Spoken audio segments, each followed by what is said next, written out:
The Champions League, Copa Libertadores, the World Cup. The world's top athletes get to play in these top-level sporting events thanks to one thing: teamwork. And teamwork can also protect your financial legacy and your family's future. SelectQuote's licensed insurance agents are the perfect teammates when shopping for customized, affordable life insurance. They can find you the right policy to keep your financial legacy safely in your family's home ground. SelectQuote is one of America's leading insurance brokers with nearly 40 years of experience, helping over 2 million customers find over $700 billion in coverage since 1985. Other life insurance brokers offer impersonal, one-size-fits-all policies that may cost you more and cover you less, while SelectQuote's licensed insurance agents work for you to tailor a life insurance policy for your individual needs in as little as 15 minutes. And have you ever worried about getting coverage with pre-existing health conditions? SelectQuote partners with carriers that provide policies for a variety of health conditions.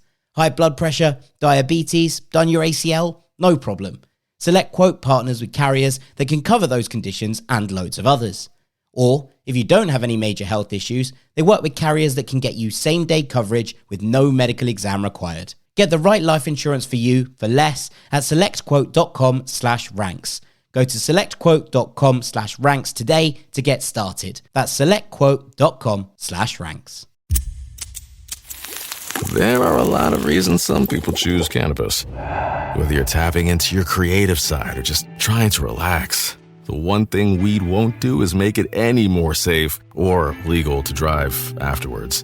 It can slow reaction times, for example, and if you thought a few eye drops helped you get away with it, know that people can tell when you've been smoking marijuana, including law enforcement. If you feel different, you drive different. Drive high, get a DUI. This podcast is brought to you by Kleenex Lotion Tissues. You can't predict sick days, but with Kleenex Lotion Tissues, you can be better prepared for them while helping keep your skin healthy. Kleenex Lotion Tissues moisturize to help prevent skin irritation while you're battling those unwanted cold and flu symptoms. It's extra care when you need it most. Keep relief within reach. Grab Kleenex Lotion Tissues to help avoid the added discomfort of irritated skin during cold and flu season. For whatever happens next, grab Kleenex. This podcast is sponsored by Talkspace. You know when you're really stressed or not feeling so great about your life or about yourself? Talking to someone who understands can really help. But who is that person? How do you find them? Where do you even start? Talkspace.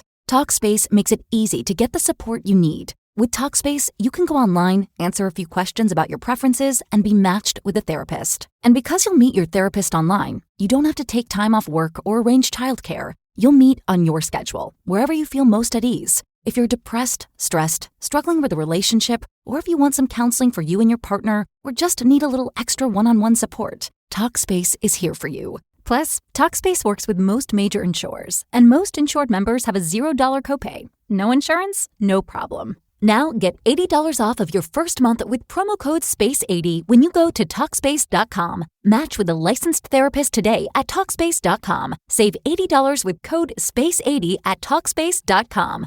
Holiday magic is in the air, and DSW's got all the shoes to make your season extra merry. Believe, you've got parties to attend and lists to check twice, so DSW is taking care of the details, like gifts to make their eyes all aglow, styles that bring joy to your world, brands everyone wants, like UGG, Nike, Birkenstock, and more, and deals to make your budget bright. Find the perfect shoes for you and yours at a DSW store near you or dsw.com. Hello, this is international football commentator Derek Ray, and you're listening to the Ranks FC podcast.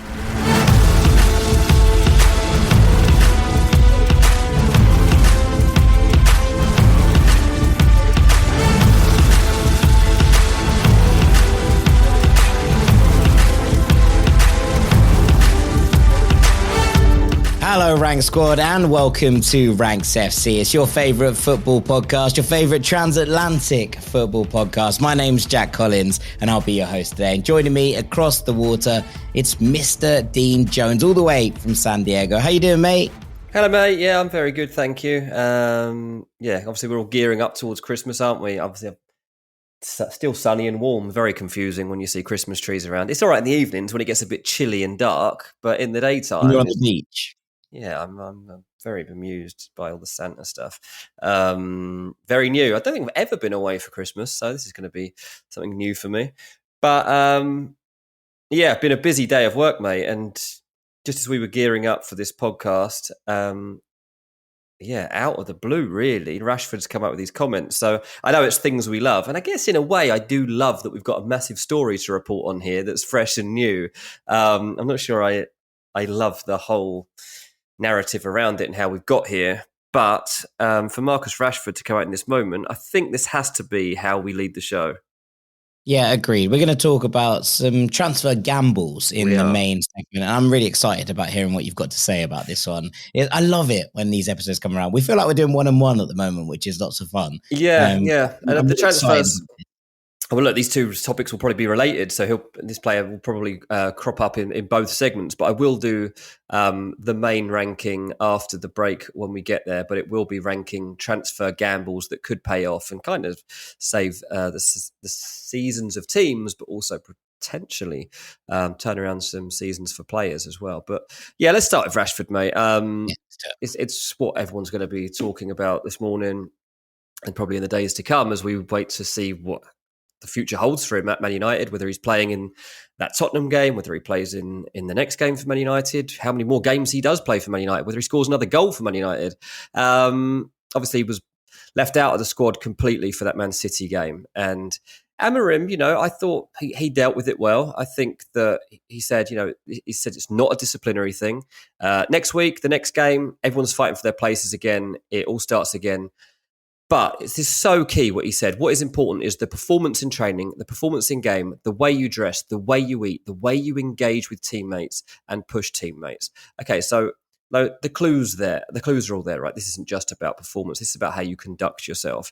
And while he's offering that olive branch there and he's saying like, this is not the end, I'm just showing you that this is the new standard it takes to play for Man United. And I've been speaking to people about this since the events of him being left out of the squad. And they were like, this is a club-wide thing. You've just seen that Dan Ashworth lost his job after a few months because of the new standards that are being set. And there is nobody safe at this football club, maybe apart from Kobe Mainu and Amad Diallo at the moment, that are beyond losing their job at Man United because this is a ruthless pursuit of glory. They have to make it work this time, and they can't take any passengers. I thought, okay, fair enough. Rashford has to react. So I've been kind of patiently waiting for Thursday, really. I was putting a piece together this morning, and it was like, okay, so they have got an opportunity to win their place back in this team. It doesn't look great, and I wouldn't count on that happening and that Rashford can have a long-term future. And now he's come out with these comments where he's been speaking to Henry Winter, and however you want to dress it up, it is a PR push. And he has said, long and short of it, for me personally, I think I'm ready for a new challenge and the next steps. He said that. He said he's ready for a new challenge. Yes, he said other stuff here, but he said he's leaving Man United. That's the headline, right? Like, he has made a lot of comments, and obviously people take the first thing that comes out and the headline that comes out. And that's the thing that's been plastered all over Sky Sports News, for example, all evening. Rashford says he's ready for another challenge, right? And almost everything else that's said in the interview becomes secondary to this. And you see this a lot, right? Sometimes these things happen, sometimes they don't. It's a bold move, is what I would say. Because when you look at it and you think, okay, what if United don't get an offer for Marcus Rashford that fits what they believe he is worth in January? Does he then have to rehabilitate himself? Has he alienated a supporter base? We talked about this on Monday on our Patreon episode, right? We talked about homegrown players and the support they receive from fans, local fans in particular, I think, and how they're maybe given a bit more grace than players who come in on big money moves because there's the whole one of our own thing. There's how they say, and Marcus Rashford has always been very good about this, right? You read his interview in the Players' Tribune, for example, last year. All of that matters, right? And it matters to Manchester United fans, especially those who go week in, week out. So if something doesn't happen for Marcus Rashford in the January window, has he just made a rod for his own back that's potentially fatal for his career at Manchester United? Possibly. There's the really weird quote where he says, "If I know a situation is already bad, I'm not going to make it worse." Well, you just did. You Yeah, just did that. yeah, that's exactly what you've done. You've just turned this into an even bigger story 2 days before a huge cup tie, which the club, it seemingly, were willing to consider you for selection for again. So what are you doing here? The fact that he's spoken to Henry Winter at a school where he's given out Christmas presents is also not lost on me.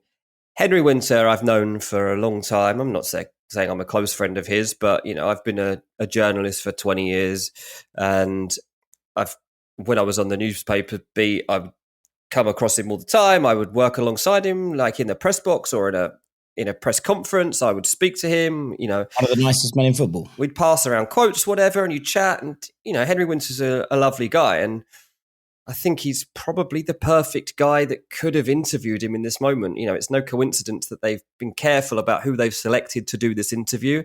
Henry Winter doesn't even have, employment as such at the moment. So he doesn't have a boss dictating the headline. He doesn't have an agenda to follow. He's just put it out on Twitter. Do you think that matters? Massively. Do you think, well, massively. No, but more than that, more than the whole "how could this be spun" thing. Do you think it matters that Marcus Rashford probably has a slightly more dangerous relationship with the papers and how they respond to him? He doesn't trust the newspapers. And also, fair enough. So that's fine. I don't, for whatever debate we're going to have here, I can't question how Marcus Rashford feels treated.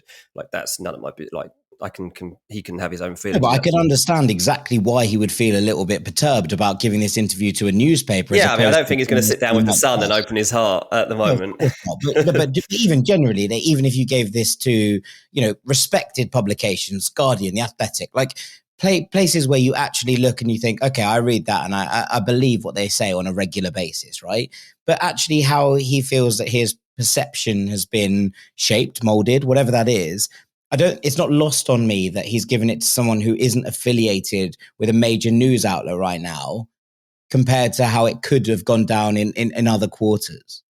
Mate, I don't think I've ever seen this. I think this is broken new ground. Henry Winter has written a news story on X and just published it as you would get in a newspaper. And I know that that's like not a new thing like this in social media, but like in football news, I think it is. I know that Fabrizio will break transfer news with a tweet or whatever, but that's slightly different. He's actually written an article here that is fitting of being in any broadsheet newspaper or, I don't know, The Athletic or whatever. Like the way he's and we'll headline every newspaper in the UK. We're recording this on Tuesday night. It's quite wild that we kind of get the first dibs on talking about this in some ways, because we don't get many news stories that break just before we record on a Tuesday evening for a Wednesday morning release. Like, it feels very bizarre in some ways. Mate, the actual quotes are just like, it's not my journalistic instinct to write the story the way that Henry Winter's done it. He's got a story that is saying that Marcus Rashford is ready to quit Man United, right? His intro on the story is Marcus Rashford had a day off today, so he returned to his old primary school and handed out 420 Christmas presents to all the pupils. It was a long-planned event, eliciting delight from children. One boy, scarcely more than 4 years old, had a special message for the striker. Thank you for the food as well, Marcus.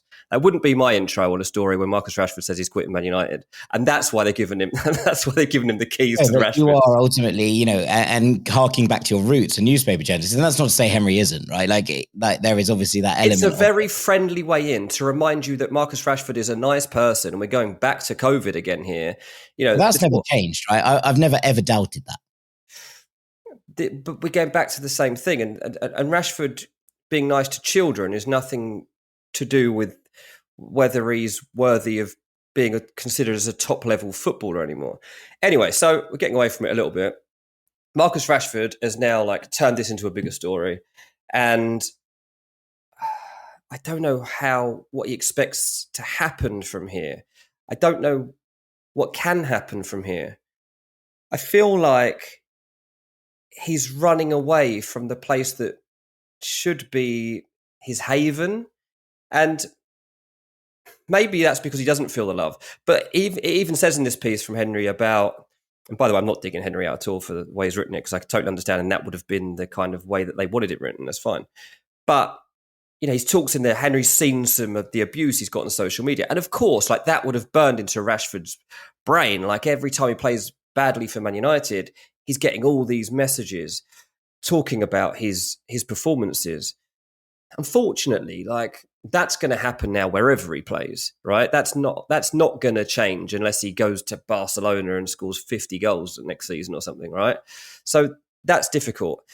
Equally, there's a problem here that I can't stop thinking about, in that, is the grass going to be greener? I don't know, because he's not the first high-profile player to have big problems at Man United. And if you go through the players that have suffered torment, turmoil, whatever which way you want to put it. Alexis Sanchez went into Man United and should have been a superstar signing, and that didn't work out. You go through, right? Lukaku, Pogba, Sancho, David De Gea, Harry Maguire, Angel Di Maria. Those guys have all had loads and loads of stick. And you think about, like, who's come out of it and got through to the other side. I mean, Harry Maguire has, by staying. Harry Maguire will probably get a new contract. And I think that the levels of stick, I think we've forgotten how bad it got for Harry Maguire. It was really bad. And he managed to stick it through and has come out the other side of it by just knuckling down. David De Gea, he did, and it was all fine, and then obviously ended up leaving after a long time. So, and now he's playing some of the best football of his career. But then you've obviously got, like, Pogba, where it didn't really work out leaving. Lukaku, it kind of did. Alexis Sanchez, it definitely did for Lukaku, and it kind of did for Alexis as well. I don't know what Alexis is doing. I couldn't tell you. But I was just going through the list in my head of players that have been in similar-ish circumstances. Jesse Lingard, I guess, is one. Jesse Lingard was a similar situation, and he's, like, off radar now. He seems to be enjoying himself, but he's not at the pinnacle of European football. So it's a really tough one, and I don't know, mate, whether I think, okay, fair enough, you need to change your environment here. Like, this is the one thing that's been a constant through all this is your environment. And if that's the one thing that you feel is preventing you from getting through this moment, then go for it. Go and find yourself a new club and go and prove it somewhere else.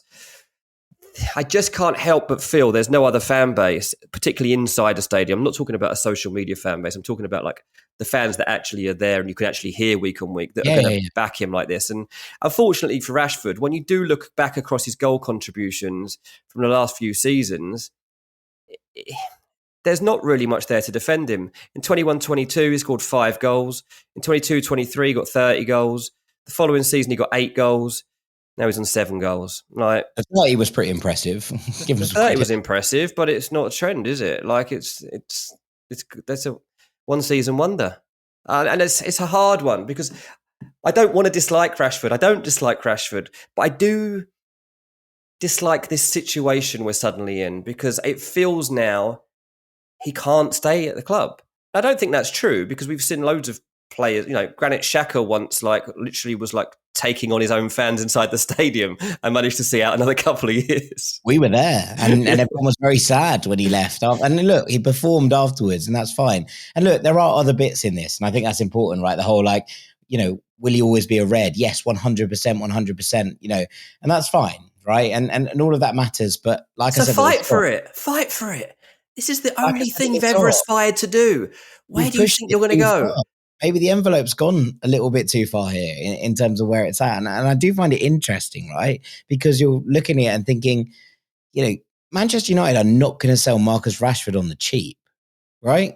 They're not going to be like, oh, we'll accept a £20 million offer for Marcus Rashford.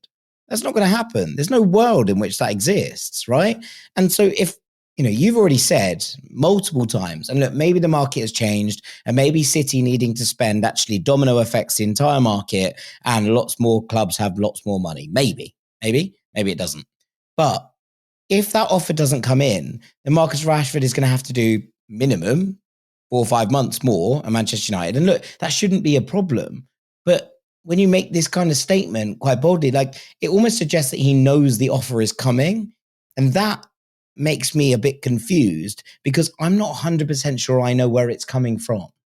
No, obviously. I mean, Rashford does crop back up in the situation later on when we get to the main section. So, So let's leave where we he will be might talking go about for a that. second. But, at the end of the day, this is a player that is contracted to Man United until 2028. He's a player that United believed was going to be a £100 million footballer. The same that they thought of Mason Greenwood. So they've already lost Mason Greenwood for basically nothing.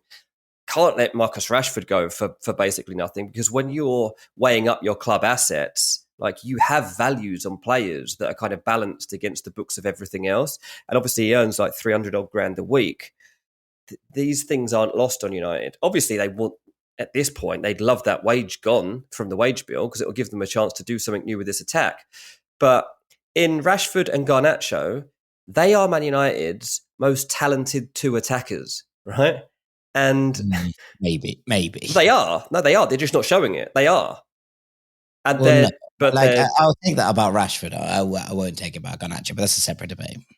You just don't like Garnacho. I just don't Garnacho think is best. It's not It's that better I than don't anything else like they've got. Garnacho. I just don't see why anyone would spend all that much money on it. I've said it before and I say it again. Alejandro Garnacho would not start for Fulham. He would. But the attitude and the application is the problem here. And we're in for a big couple of days as this one plays out.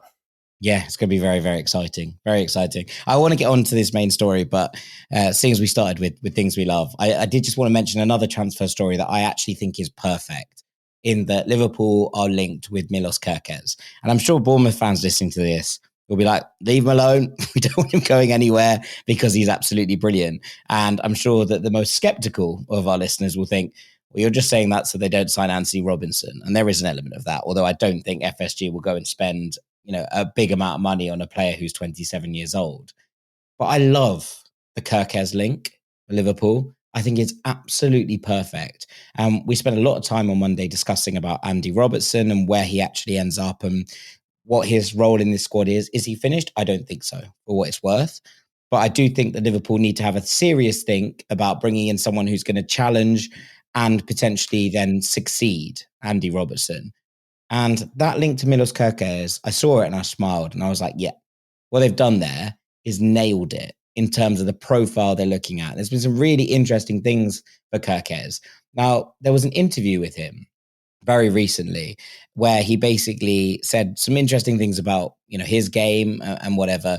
And it was kind of, let's say, it was pitched as a come and get me plea to Liverpool. I don't think it was that at all. So let's be very clear about that to begin with. I don't think it was that. I think it was him talking about his game. But one of the things I thought was really interesting was he was like, yes, a lot of people talk about my attacking. They talk about my contributions in the final third, but I am first and foremost a defender.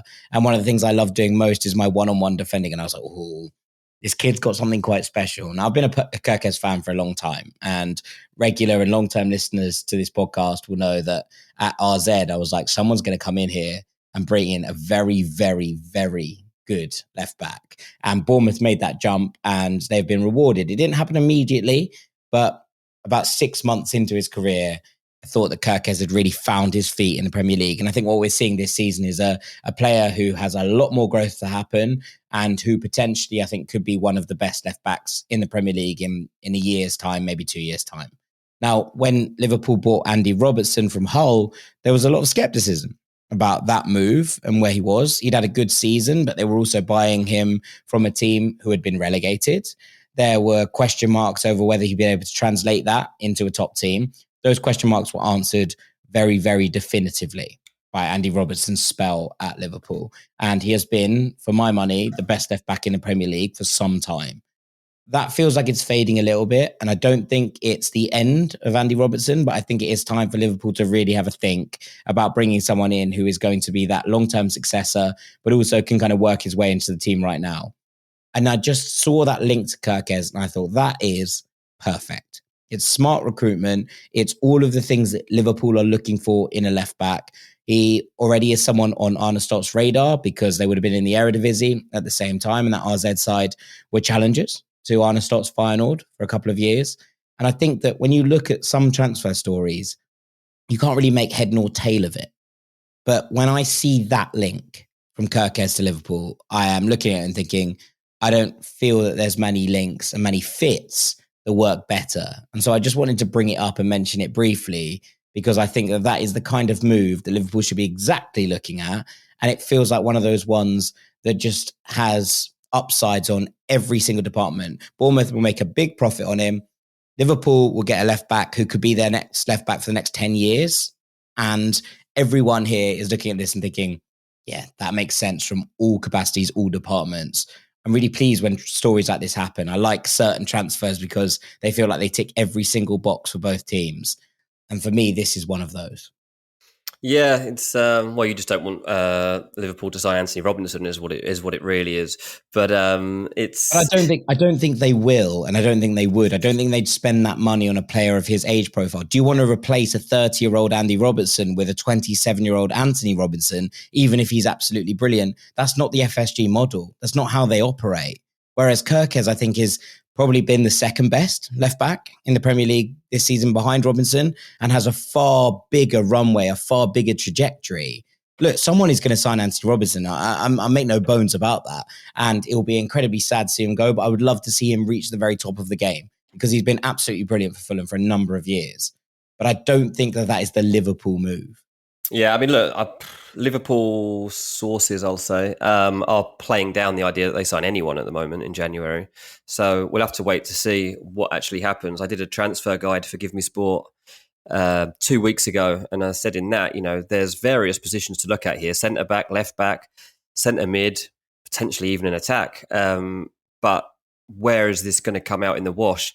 The players I said at the time that they were looking at were Ryan Cherki, Marmoush, Anthony Robinson, Milos Kirkes, Okan Kochu, and Murillo, like some of the players that they had been tracking. But the word is right now that Liverpool don't intend to go and do anything. So we'll have to wait and see. I'm not sure I totally believe it. It would be a perfectly fine transfer even if they made it in the summer. Let's just be clear. I know that Tsimikas is on his way back. He'll be back very shortly by all accounts that are coming out of Merseyside right now. So maybe they don't need to make that decision this second, but I just liked it as a fit. I like it as a transfer, and it feels like the kind of thing that might well happen. So just wanted to bring it up in this little segment. But we have a main ranking to do, and I think we should probably get onto that. So after the break, we're going to be talking about transfer gambles that might well pay off, whether that's for club or for player. Don't go anywhere. The Champions League, Copa Libertadores, the World Cup. The world's top athletes get to play in these top-level sporting events thanks to one thing: teamwork. And teamwork can also protect your financial legacy and your family's future. Select Quote's licensed insurance agents are the perfect teammates when shopping for customized, affordable life insurance. They can find you the right policy to keep your financial legacy safely in your family's home ground. Select Quote is one of America's leading insurance brokers with nearly 40 years of experience, helping over 2 million customers find over $700 billion in coverage since 1985. Other life insurance brokers offer impersonal, one-size-fits-all policies that may cost you more and cover you less, while Select Quote's licensed insurance agents work for you to tailor a life insurance policy for your individual needs in as little as 15 minutes. And have you ever worried about getting coverage with pre-existing health conditions? Select Quote partners with carriers that provide policies for a variety of health conditions. High blood pressure, diabetes, done your ACL? No problem. Select Quote partners with carriers that can cover those conditions and loads of others. Or, if you don't have any major health issues, they work with carriers that can get you same-day coverage with no medical exam required. Get the right life insurance for you for less at selectquote.com/ranks. Go to selectquote.com/ranks today to get started. That's selectquote.com/ranks. It had to be you. Dang, you're not supposed to sound that good at karaoke. You've just only heard me sing all stuffed up with nasal polyps. But now I'm on this medicine and breathing better. So this is me with less congestion. Dupixent, dupilumab, is an add-on prescription maintenance treatment for uncontrolled chronic rhinosinusitis with nasal polyps in adults and children 12 years and up. It can help shrink your nasal polyps so you can breathe better with less congestion. Plus, it's an alternative to surgery. Oh, this is your song! Wish I was singing after congested you. Severe allergic reactions can occur. Get help right away for face, mouth, tongue, or throat swelling, wheezing, or trouble breathing. Tell your doctor right away if signs of inflamed blood vessels like rash, chest pain, worsening shortness of breath, tingling, or numbness in limbs. Tell your doctor of new or worsening eye problems like eye pain or vision changes, joint aches and pain, or a parasitic infection or asthma. Don't change or stop steroid, asthma, or other treatments without talking to your doctor. Do more with less nasal polyps. Ask your doctor about Dupixent. Learn more at Dupixent.com or call 1-844-DUPIXENT. There are a lot of reasons some people choose cannabis. Whether you're tapping into your creative side or just trying to relax, the one thing weed won't do is make it any more safe or legal to drive afterwards. It can slow reaction times, for example, and if you thought a few eye drops helped you get away with it, know that people can tell when you've been smoking marijuana, including law enforcement. If you feel different, you drive different. Drive high, get a DUI. This podcast is brought to you by Kleenex Lotion Tissues. You can't predict sick days, but with Kleenex Lotion Tissues, you can be better prepared for them while helping keep your skin healthy. Kleenex Lotion Tissues moisturize to help prevent skin irritation while you're battling those unwanted cold and flu symptoms. It's extra care when you need it most. Keep relief within reach. Grab Kleenex Lotion Tissues to help avoid the added discomfort of irritated skin during cold and flu season. For whatever happens next, grab Kleenex. This podcast is sponsored by Talkspace. You know when you're really stressed or not feeling so great about your life or about yourself? Talking to someone who understands can really help. But who is that person? How do you find them? Where do you even start? Talkspace. Talkspace makes it easy to get the support you need. With Talkspace, you can go online, answer a few questions about your preferences, and be matched with a therapist. And because you'll meet your therapist online, you don't have to take time off work or arrange childcare. You'll meet on your schedule, wherever you feel most at ease. If you're depressed, stressed, struggling with a relationship, or if you want some counseling for you and your partner, or just need a little extra one-on-one support, Talkspace is here for you. Plus, Talkspace works with most major insurers, and most insured members have a $0 copay. No insurance? No problem. Now get $80 off of your first month with promo code SPACE80 when you go to Talkspace.com. Match with a licensed therapist today at Talkspace.com. Save $80 with code SPACE80 at Talkspace.com. Welcome back to the Ranks FC podcast, your favourite transatlantic podcast. And I'm delighted to say I'm going to hand the floor to Mr. Dean Jones, our transfer guru, for this main ranking. Yeah, ranking transfer gambles that could pay off, ranking transfers, I guess, that can turn around the season of players or teams. In this ranking, I've taken a few things into account. Obviously, the factor of how much an upgrade could actually affect the season. But also I've built in the risk factor financially and environmentally to team or player as to where I would see them sitting in this ranking. So I'll address that as we go through. I'm going to say straight out that Liverpool don't figure here. They are the league leaders as we sit here right now, and they're the team to chase down, which is why I think this ranking is also very interesting. As I say, I'm not convinced that Liverpool don't, and I'm not convinced that Liverpool shouldn't go into the transfer market because they're in such a good position. Maybe they should just go and make sure they can get over the line this season. But they will not be figuring. The left back, I feel. Samuel Ulici and Milos Kerkez and Liverpool stormed to the league title. There we go. But at number 5, we've got a transfer that I guess would seem like a mild gamble. High upside, no major issue if it doesn't work out. I think at 5, I felt like this needs to be one, though, that is also more necessary than perhaps ones that are higher up in this list. So a small gamble, and I think it is going to be West Ham. They just have to sign a good striker. They've got problems, obviously, that we've all seen play out across this season, but mainly it's been that they haven't had a constant goal threat. They keep turning to Jared Bowen in the position. There seems to be a refusal to give Danny Ings more than about 15 minutes a week. I can understand that. Last year, he basically didn't play. Yeah, but when he comes on, he's actually quite good. Michail Antonio, obviously now injured for the foreseeable future, and we wish him well as he looks to return to fitness. And Füllkrug obviously was the summer signing they went for, and he's barely been seen since his arrival because of injuries and or potential problems with the manager. Now, you look at it and you think, God, think how much they chased John Duran during the transfer window. Like, they were like one of the clubs banging for him. Imagine if they'd have done that. What if they'd signed Jonathan David, who they were offered, but they thought he wasn't good enough, but didn't think he elevated them enough? What I'm looking at... That's ludicrous, by the way. I know. That's where we're at, mate. For me, the player that I've put in here that I think represents a mild transfer gamble that is worth the punt is Evan Ferguson. I think he's actually perfect for West Ham, and I actually think they might try and do it. He is available on loan from Brighton in the second half of the season. West Ham have a limited budget for the second half of the season.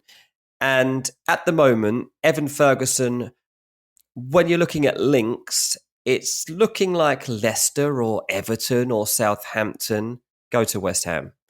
The top clubs, there was potential, you could say Man City should go in for him or Arsenal should go in for him. And when it was made clear that Brighton are going to make him available, I was like, I think this might be the best player that you can go and get on the market in January on a short-term loan. Like, he's got such a high ceiling. Now, obviously, the fact that he hasn't played much is a problem, and it's put people off. He's had an injury, and this season he's not had that many minutes. So those top teams that are aspiring to other things, they need some sort of certainty of what they're actually signing here, and I don't think they're getting it in Evan Ferguson right now. West Ham, they probably could do with a bit more trustworthiness over a signing right now, given how things have gone with Füllkrug. But Evan Ferguson, I think, is tailor-made for the job that they've got in the second half of the season, and it won't surprise me if this one actually ends up coming true. Are Brighton actually going to loan him out? Because this has been a kind of willy won't he thing for a little while now. So there were rumours and links all the way back at the end of November, and Fabian Hertzler was quite key to sort of stress that they won't loan him out. And I'm not sure I 100% believe that, because ultimately he feels like sort of third, fourth choice in the pecking order. Obviously, they have Danny Welbeck, they have Joao Pedro, and they have Jorginho Rutter, who's a slightly different kind of player, but obviously can play in that role. One of the things I've kind of been looking at and thinking about it is, if Brighton are going to loan him out, does it have an obligation? Does it have an option? Does it have nothing? Because we were talking about this from a Fulham perspective, right, recently, and I hate to bring it back to Fulham, and I won't do this very much because I don't think it is useful for anyone. But in that capacity, one of the questions was, well, if you get a 6-month loan deal going on here, does he feature? And would you rather, develop him for Brighton than develop one of your own, right? Or someone who exists at the club? I think things at West Ham are slightly different in that they probably would take a 6-month loan because of the injury to Michail Antonio. And obviously, as you said, hoping nothing for the best for him and for a potential return to football, but mostly just that he's happy and healthy and safe and well. So maybe that changes the dynamic of this a little bit, because I don't think a lot of clubs, Fulham included in that, would loan out an Evan Ferguson without an option to maybe make it permanent at some point. But if West Ham are looking for something to happen for 6 months and then be like, well, we just had to get through the season and work with it, maybe that changes the kind of dynamic of what a loan would look like for Brighton compared to maybe where it would be with other clubs. Yeah, exactly. I mean, I don't think there's any need to start attaching those sorts of clause onto it in this January window. The player needs more game time.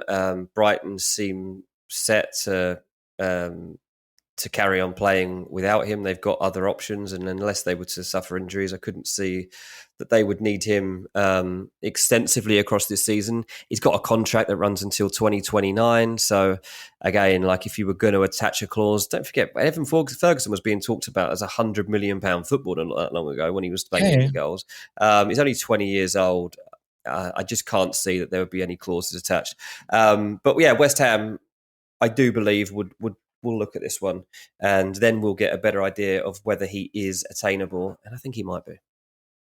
Okay, yeah, fair enough. A mild gamble, as I say. I think that makes sense from both teams' perspectives. Like, I don't see why Brighton would loan him out to someone with a potential obligation to buy. I don't see why a lot of clubs would take Evan Ferguson without that obligation or option to buy, given that, you'd have to be developing a player for someone else. Maybe for a team trying to stay in the division, maybe for Leicester, that makes a little bit more sense. But, it is a question then of how much game time he gets with someone like Jamie Vardy knocking around there. It does feel like a massive gaping hole in the front of this attack for West Ham. And if they could get that done, I think that makes sense for both parties in a way that maybe other loan moves don't. But I would absolutely be gassed about Evan Ferguson potentially turning up at Craven Cottage. But I don't see why Fulham would do that without, an option to make that permanent, whereas I can see that from a West Ham perspective. Yeah, they're desperate. There's no doubt about that at the moment. And, they'll probably look to make that work. It's more of a West Ham move than it's one that Fulham would make.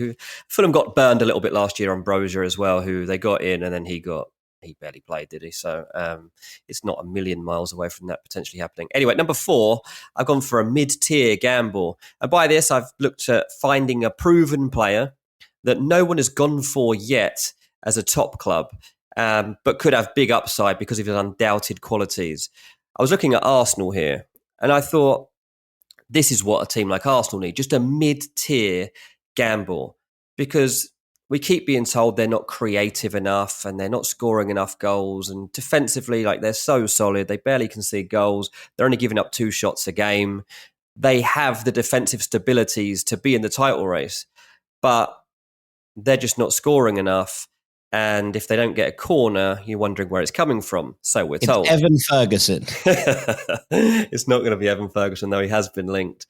I think you look at it and you're like, okay, so fair enough. Gabby Jesus, Gabriel Martinelli, Leandro Trossard, they're not giving you that convincing factor that they are ready for a title charge or even really a trophy charge. They're probably not good enough to win the league at the moment with those options.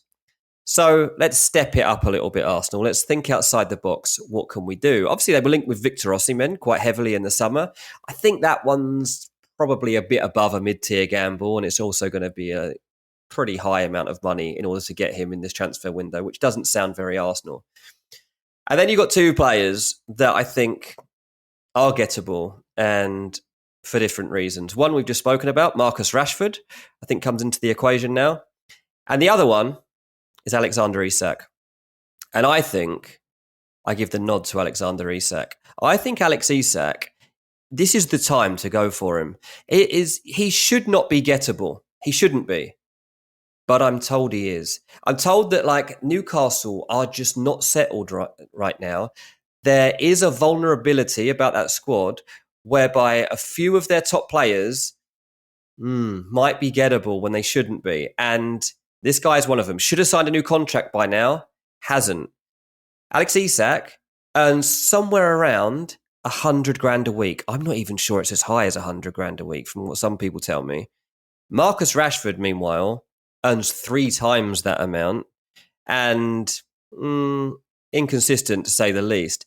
I would trust Isak in this Arsenal system way more. He's been on their radar before. I know they did look at signing Rashford last summer and they did inquire about it. And now that he is available, there's not many teams going to be in there and you could go and get him. I think Isak's the man, mate. I think Isak completely changes the dynamic of that Arsenal front line. If Isak is available and it's not going to be wildly expensive, and I mean wildly expensive in kind of relative terms here, right? Isak isn't going to cost you £100 million, I assume. No. It's going to cost you, what, 60, 70? Yeah, I mean, it's hard to say at the moment because they won't even entertain the idea of him leaving. But at the end of the day, it's a player who hasn't signed a new contract that's being proposed. If they aren't in the Champions League next season, I'm told that he's going to look to leave anyway. The only thing they've got on their side is that he's got a contract that runs until 2028. So that's the one reason they can try to project this higher.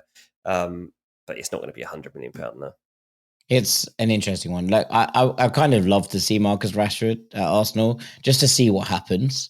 I feel like it's kind of one of those things where we've spoken at length about the fact that Arsenal's left-hand side has not delivered in the way that they were hoping for it to have this season. Now, part of that, I think, is Calafiori's repeated injuries. I think that probably hasn't helped them settle down that side, and it hasn't allowed them to maybe get the best of certain players. But Isak is a bit of a game changer in that he can play two roles. He can play off that left-hand side. He can play through the middle. That does feel like the kind of thing that Arsenal should and will be exploring in this transfer window when they're trying to shift gears upwards in order to try and close that gap on Liverpool and Chelsea, but also because they will see an opportunity in City faltering, right? So I do get it. And obviously Rashford does have similar kind of profile in that regard. You could probably play him through the middle, although he's spoken about the fact that that isn't the position that suits him best. So is Kylian Mbappe, and he's still playing as a 9, right? So it doesn't necessarily change anything. If they see him there and they'll be like, this is where we envisage you playing, this is where we want you to operate, you can do a couple of different roles.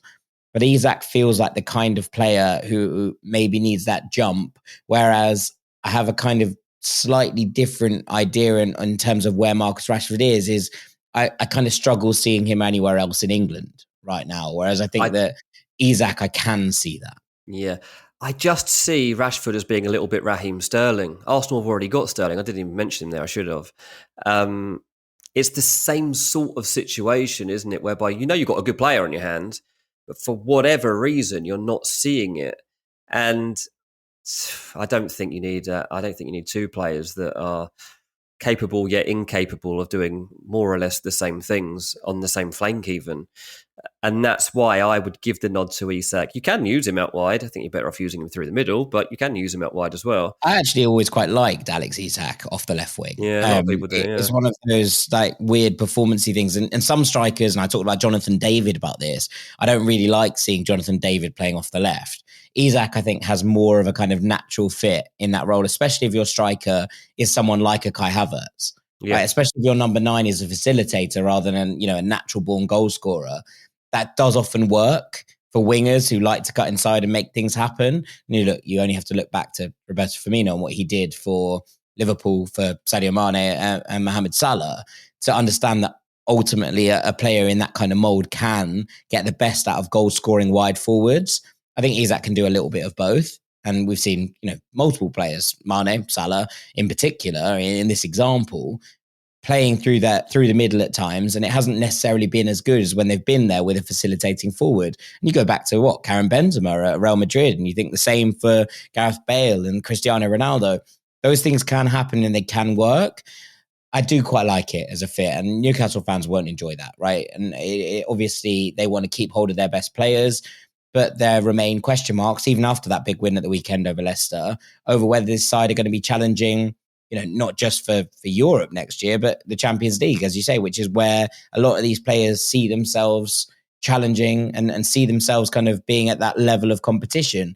Now, that isn't always the case. And obviously, you're not going to break into the top 4 and be there every single season. But I think there is a growing sense of frustration at Newcastle that maybe, this season without European football to contend with, they haven't been able to kick on in the way that perhaps many at the club would have envisaged. Yeah, absolutely.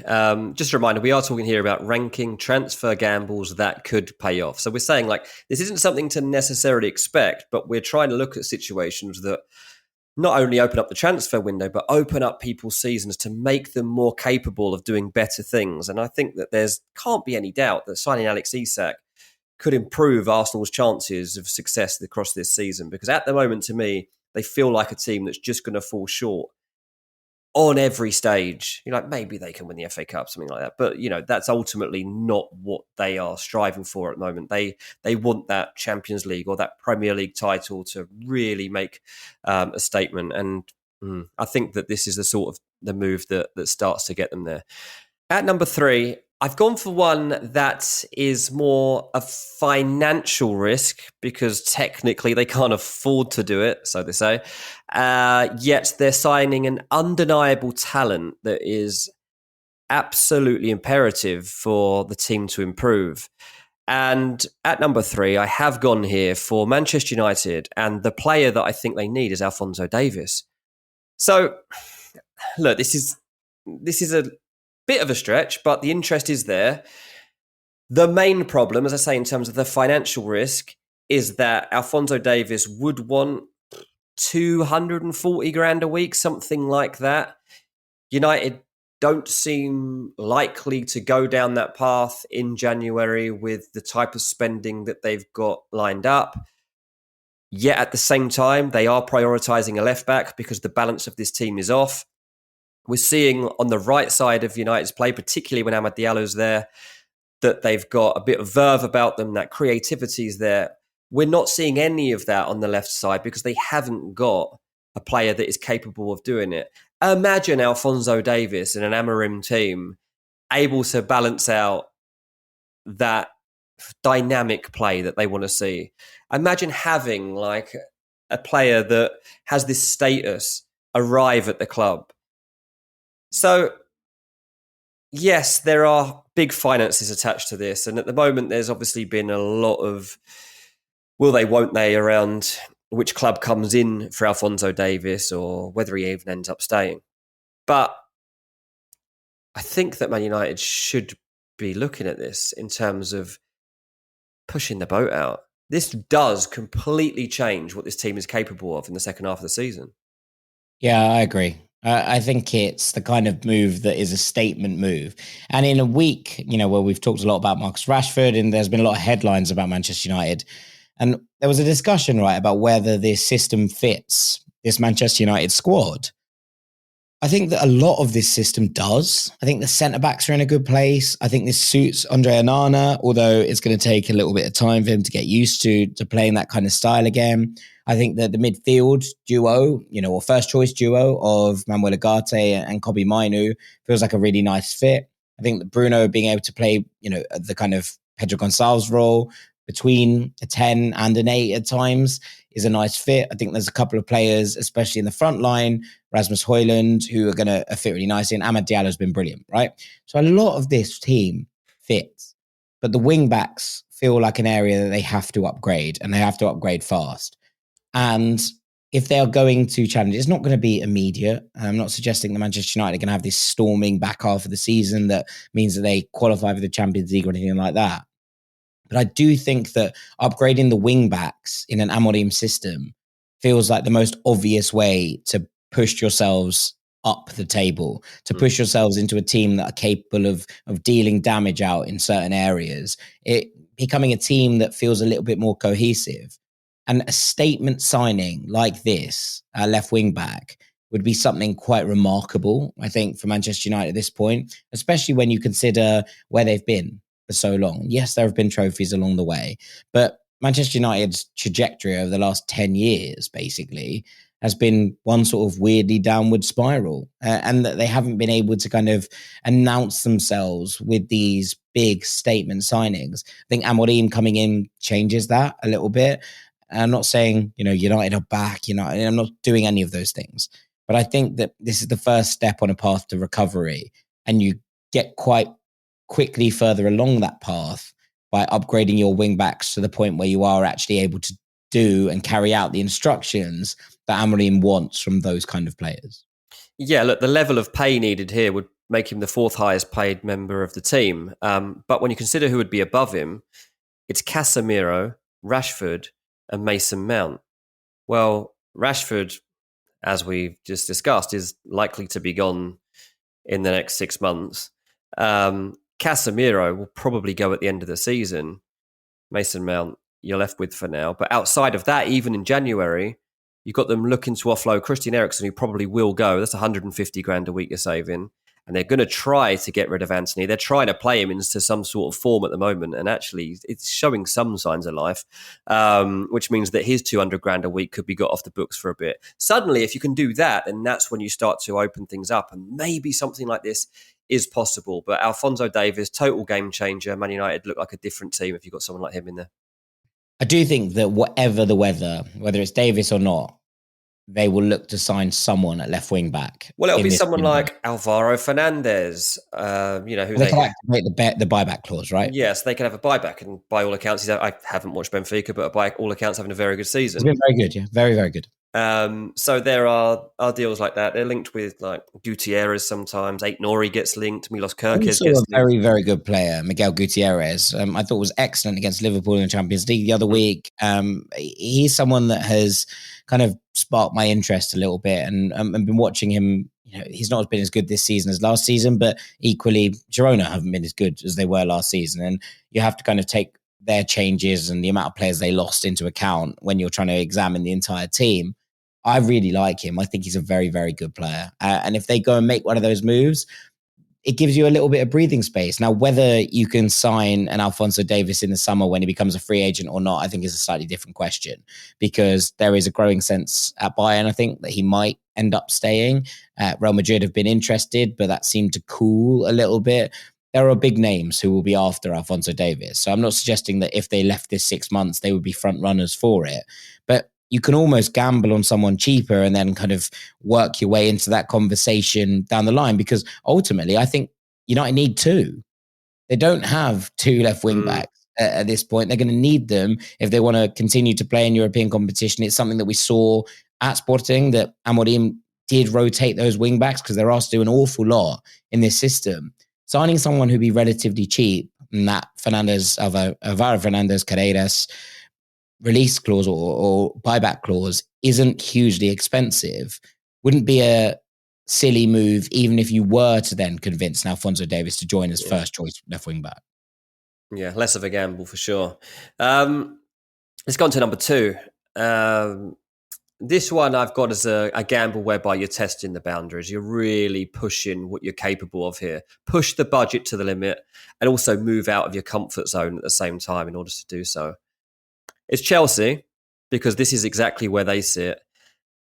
And they're being linked with players that are very good, but I'm not wholly convinced they push them to where they need to get to if they're going to win the title. And yes, I am saying they're in the title race because they're a couple of points behind the team that are top. This is possible for you to win the title, and thereby you're in the title race.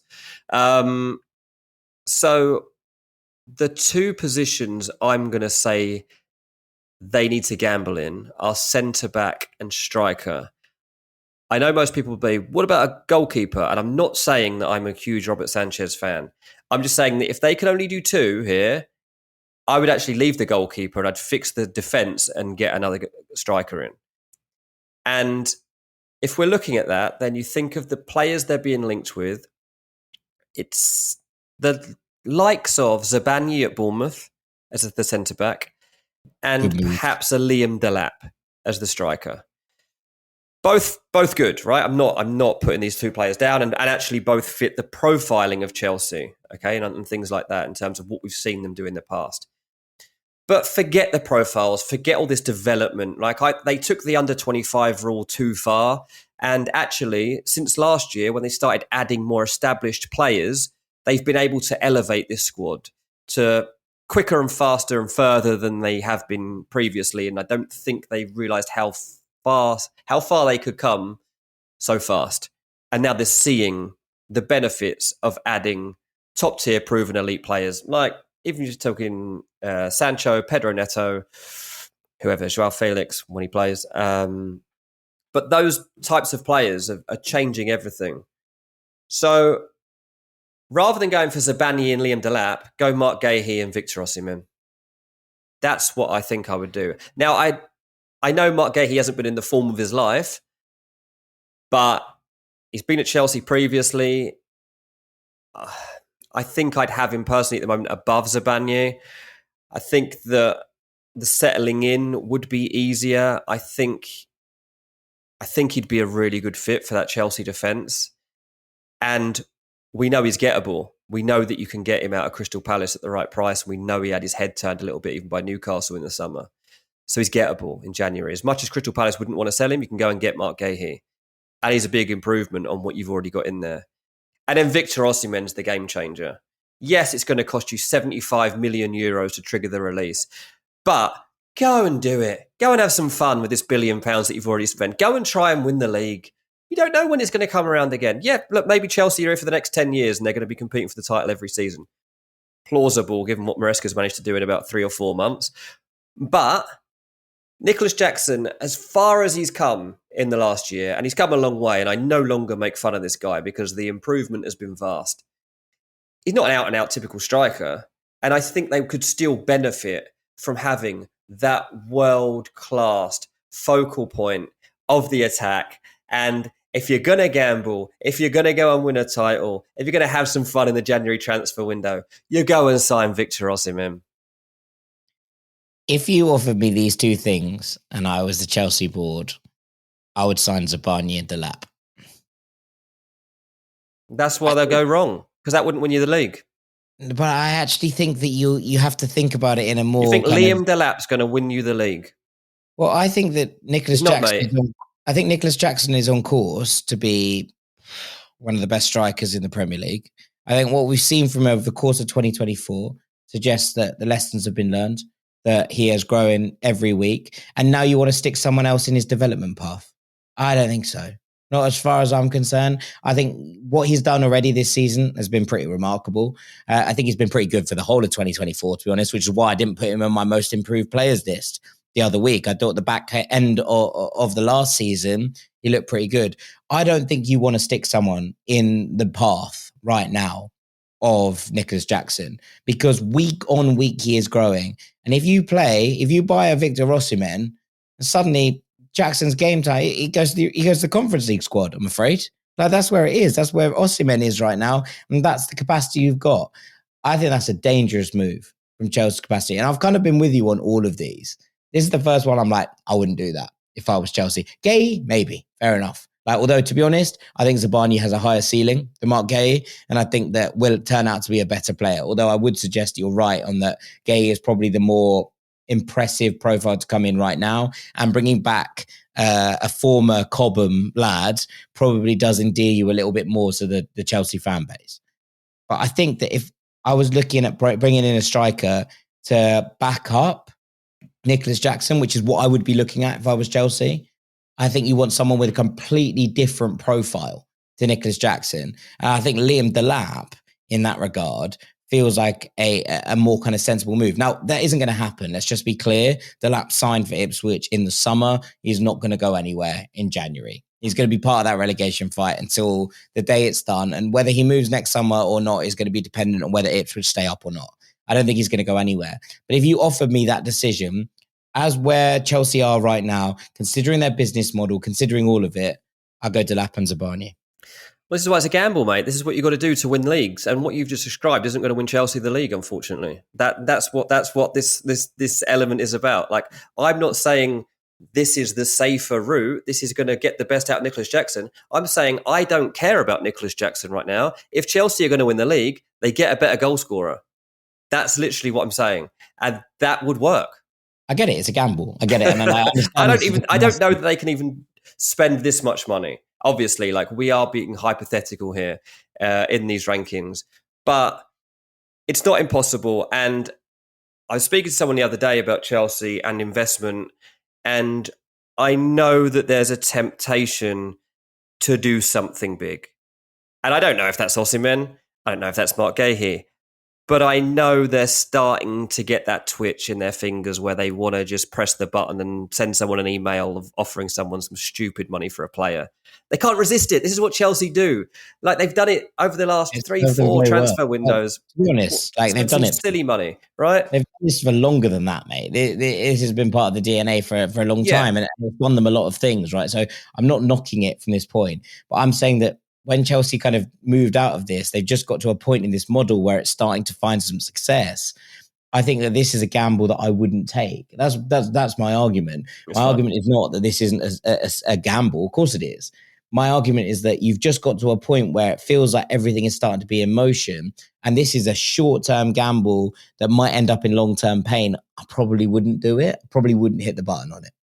Well, let's see if you do number one, because there's a team that needs to go for broke. Manchester City. They need to make a transfer gamble that saves their season. Mm-hmm. They need to sign 3 players. Yep. At Minimum. least.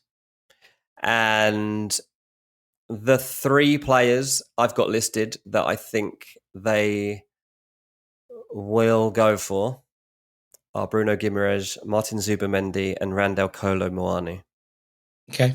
I'd go for that.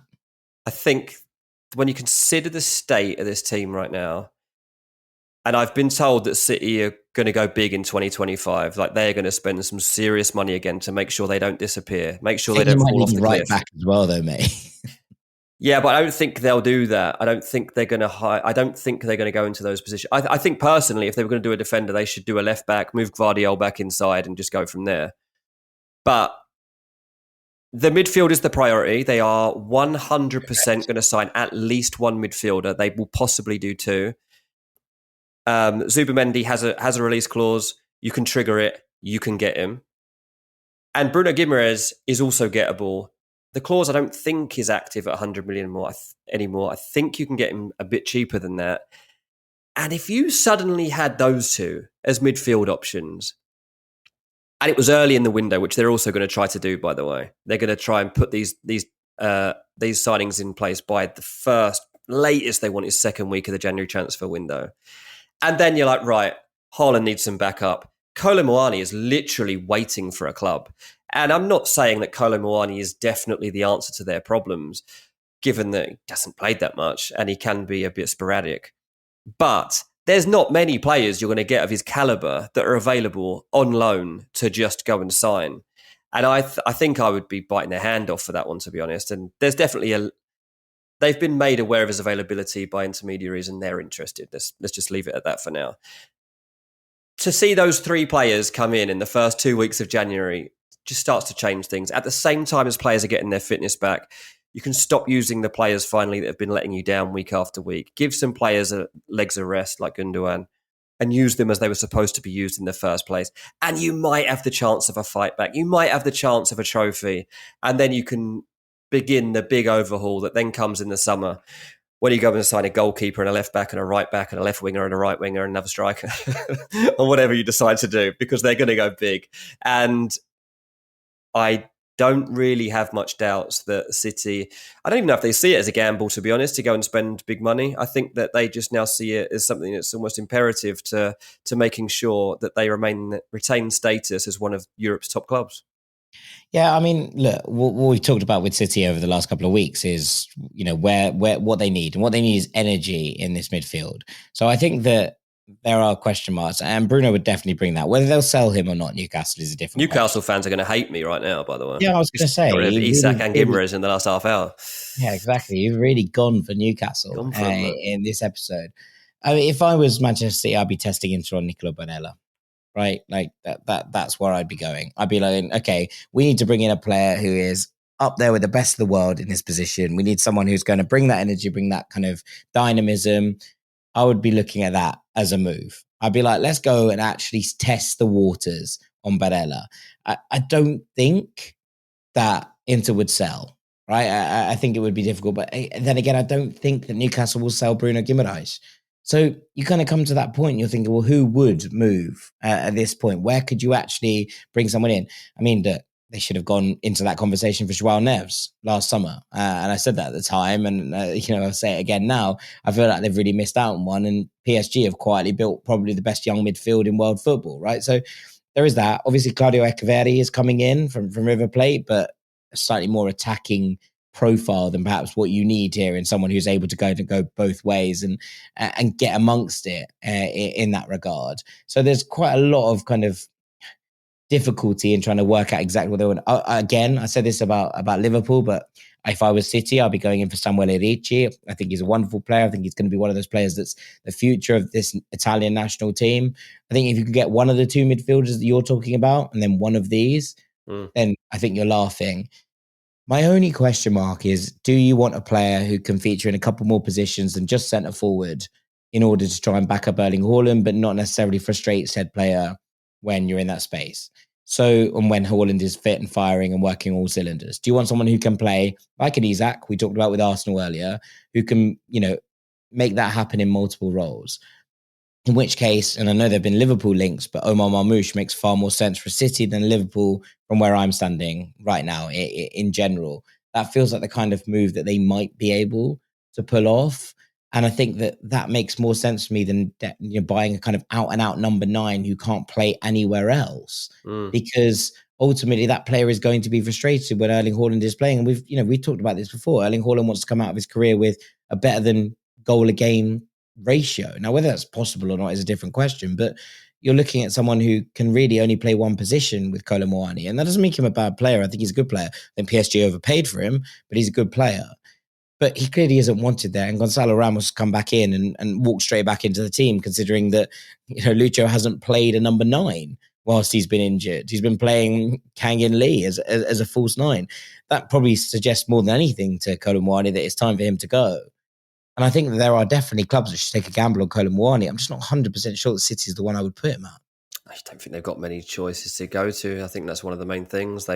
They miss Julian Alvarez. They haven't got anyone. They should have had Liam Delap to fall back on, and they haven't. Probably a mistake in hindsight. I don't think they're going to go for any sort of buyback at the moment on that one. So, yeah, not a load of options. So Kolo Muani is just one of the ones that actually makes sense and is a gamble, but isn't that big a gamble. No, I think the midfield's where the gamble is probably made. And that's where I'm interested in seeing what City do, I think. And that brings us to the end of this main ranking. So thank you very much to Mr. Dean Jones. That was fun. Nice. Some I agree with, some I disagree with. But that's the point of a podcast, right? That we can discuss these bits out. And we've got one more bit for you after the break. I am bringing back, it's not quite a nonsense ranking, but it's a mini ranking at the end of things on request from one of our listeners. So make sure you stick around. It had to be you.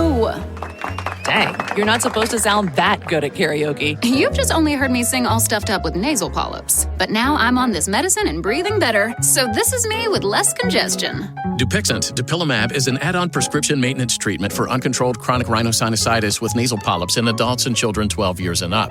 It can help shrink your nasal polyps so you can breathe better with less congestion. Plus, it's an alternative to surgery. Oh, this is your song! Wish I was singing after congested you. Severe allergic reactions can occur. Get help right away for face, mouth, tongue, or throat swelling, wheezing, or trouble breathing. Tell your doctor right away if signs of inflamed blood vessels like rash, chest pain, worsening shortness of breath, tingling, or numbness in limbs. Tell your doctor of new or worsening eye problems like eye pain or vision changes, joint aches and pain, or a parasitic infection or asthma. Don't change or stop steroid, asthma, or other treatments without talking to your doctor. Do more with less nasal polyps. Ask your doctor about Dupixent. Learn more at Dupixent.com or call 1-844-DUPIXENT. There are a lot of reasons some people choose cannabis. Whether you're tapping into your creative side or just trying to relax, the one thing weed won't do is make it any more safe or legal to drive afterwards. It can slow reaction times, for example, and if you thought a few eye drops helped you get away with it, know that people can tell when you've been smoking marijuana, including law enforcement. If you feel different, you drive different. Drive high, get a DUI. This podcast is brought to you by Kleenex Lotion Tissues. You can't predict sick days, but with Kleenex Lotion Tissues, you can be better prepared for them while helping keep your skin healthy. Kleenex Lotion Tissues moisturize to help prevent skin irritation while you're battling those unwanted cold and flu symptoms. It's extra care when you need it most. Keep relief within reach. Grab Kleenex Lotion Tissues to help avoid the added discomfort of irritated skin during cold and flu season. For whatever happens next, grab Kleenex. Holiday magic is in the air, and DSW's got all the shoes to make your season extra merry. Believe, you've got parties to attend and lists to check twice, so DSW is taking care of the details, like gifts to make their eyes all aglow, styles that bring joy to your world, brands everyone wants, like UGG, Nike, Birkenstock, and more, and deals to make your budget bright. Find the perfect shoes for you and yours at a DSW store near you or dsw.com. Welcome back to Ranks FC, where it's time for our third and final segment. We'll bring back a mini ranking. It's not quite nonsense, but we will get there. I got a message from Ferg, who's one of our listeners, who is a Tottenham fan, and he basically said, around Christmas, is it possible you do a couple of minutes on your favourite football books? I've heard you talk about some on Ranks and the Upshot, and they all sound great. And so I decided to take that and run with it a little bit and do the little mini ranking of the best 3 football books that I've read this year, Dean. Now, I'm trying to keep them recent releases, so 23 or later. But I did want to give a shout out to a book that I've only read for the first time this year, but it is a slightly older book from Robbie Dunn. It's called Working Class Heroes, and it's the story of Rayo Vallecano, who obviously drew 3-3 with Real Madrid at the weekend, and it's basically about Madrid's forgotten team. It's quite a short little book, but very, very enjoyable, and talks a bit more about where they come from and their kind of history and their representation of a slightly different element of Madrid to that of Atleti and Real Madrid in particular. I thought it was a very, very good read, so wanted to highlight that. And another one that I've read this year that I enjoyed before I get into this May ranking is The World's Biggest Cash Machine. It's not quite about football in the same way, although it's based on that. It's about Manchester United. No, I wish. Manchester United, the Glazers, and the struggle for football's soul. It's a little bit more about the kind of background and the finances and all of those things, but I found it a very, very interesting one to get stuck into as well from a slightly different perspective. Right then, top 3 I've read this year. Number 3 is called Los Leones. It's the unique story of Athletic Club Bilbao, and it's by a man called Christopher James Evans. Now, those long-term listeners will know we have a deep-rooted and long, well-established relationship with Athletic Club, who have been one of the places we've gone to the most. We've spent a lot of time doing them. We did a brilliant documentary, if I do say so myself, with New Balance around the club, and interviewed some really interesting people. This is one of the first books released in English about the history of Athletic Club and their Basque-only policy and all of those things, as well as the history of the club. Absolutely phenomenal. Bit of a longer read, but very, very enjoyable. And number 2, I'm going for Emancipation for Goalposts, Football's Role in the Fall of Yugoslavia, which is phenomenal. It's by a fella called Chris Etchingham. Very, very special in terms of being able to tie something in with the kind of sociological aspect of it, the geopolitical aspect of it. It's a bit of a different read. It's not so much the history of things, but how they tie in different elements of the kind of fall of the Yugoslav Republic and how it developed into different areas. But a really, really interesting one from that perspective. And my favorite book that I've read this year is called Bring Me That Horizon, A Journey to the Soul of Portuguese Football. Oh, wow. By a man called Miguel Lourenço Pereira. And it goes a little bit deeper than your average Portuguese football book. There's some really good ones. There's one called Jamor, A Journey to the Heart of Portuguese Football, that I've read a couple of years ago. But this one's really good. And that one's about basically following Portuguese clubs through the Portuguese Cup. But this one is just very much a history, and it's a really, really deep read through what makes these clubs, how they were formed, what they represented in their early days, all the way through to like the eras of Eusebio, to Mourinho's Porto, and then into the modern day as well. Brilliantly written. Obviously something very close to my heart, and I'm not going to try and hide my bias, but sensational read, and gives a little bit more depth into a league that I think remains criminally underrated and really underrepresented, I think, in football media, especially in England and the US. So I wanted to give it its flowers. It was kind of like a real couldn't put down page turner, and I absolutely loved it from start to finish. So shouts out to Miguel, who wrote that book. Shouts out to Portuguese Football, and there's some ideas for Christmas presents if you're still struggling. Absolutely. There you go, Santa. Stick that in a few people's stockings at Christmas. Very good, mate. It sounds like you've had a lovely time reading all that. Yeah, I think I've done about 25 books over the course of this year. So football books. I've read a few more interesting ones outside of football as well. But remain a bookworm. Remain trying to read the most. And it's good to try and get through one every week or so. Absolutely, fair play.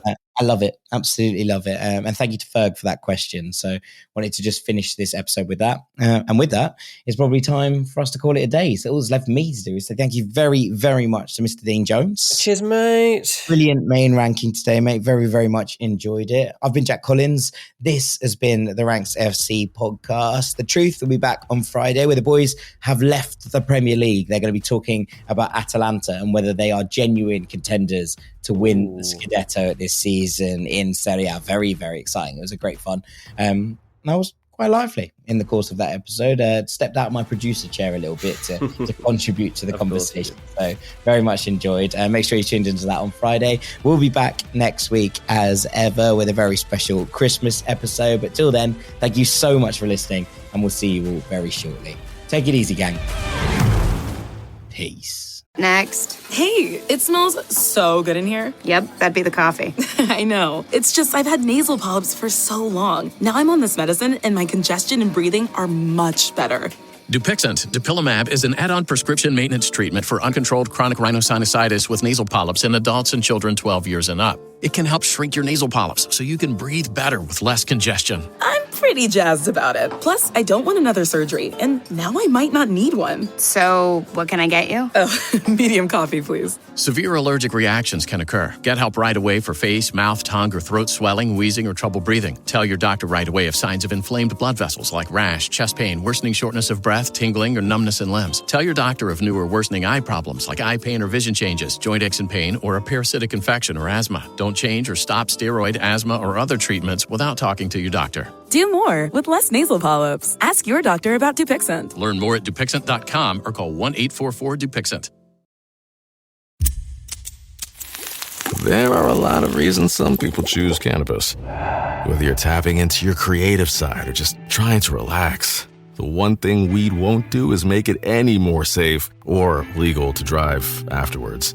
It can slow reaction times, for example, and if you thought a few eye drops helped you get away with it, know that people can tell when you've been smoking marijuana, including law enforcement. If you feel different, you drive different. Drive high, get a DUI. This podcast is brought to you by Kleenex Lotion Tissues. You can't predict sick days, but with Kleenex Lotion Tissues, you can be better prepared for them while helping keep your skin healthy. Kleenex Lotion Tissues moisturize to help prevent skin irritation while you're battling those unwanted cold and flu symptoms. It's extra care when you need it most. Keep relief within reach. Grab Kleenex Lotion Tissues to help avoid the added discomfort of irritated skin during cold and flu season. For whatever happens next, grab Kleenex. This podcast is sponsored by Talkspace. You know when you're really stressed or not feeling so great about your life or about yourself? Talking to someone who understands can really help. But who is that person? How do you find them? Where do you even start? Talkspace. Talkspace makes it easy to get the support you need. With Talkspace, you can go online, answer a few questions about your preferences, and be matched with a therapist. And because you'll meet your therapist online, you don't have to take time off work or arrange childcare. You'll meet on your schedule, wherever you feel most at ease. If you're depressed, stressed, struggling with a relationship, or if you want some counseling for you and your partner, or just need a little extra one-on-one support, Talkspace is here for you. Plus, Talkspace works with most major insurers, and most insured members have a $0 copay. No insurance? No problem. Now get $80 off of your first month with promo code SPACE80 when you go to Talkspace.com. Match with a licensed therapist today at Talkspace.com. Save $80 with code SPACE80 at Talkspace.com. Where'd you get those shoes? Easy. They're from DSW. Because DSW has the exact right shoes for whatever you're into right now. You know, like the sneakers that make office hours feel like happy hour. The boots that turn grocery aisles into runways. And all the styles that show off the many sides of you, from daydreamer to multitasker and everything in between. Because you do it all in really great shoes. Find a shoe for every you at your DSW store or DSW.com. Americans love using their credit cards, the most secure and hassle-free way to pay. But DC politicians want to change that with the Durbin-Marshall credit card bill. This bill lets corporate megastores pick how your credit card is processed, allowing them to use untested payment networks that jeopardize your data security and rewards. Corporate megastores will make more money, and you pay the price. Tell Congress to guard your card, because Americans lose when politicians choose. Learn more at guardyourcard.com.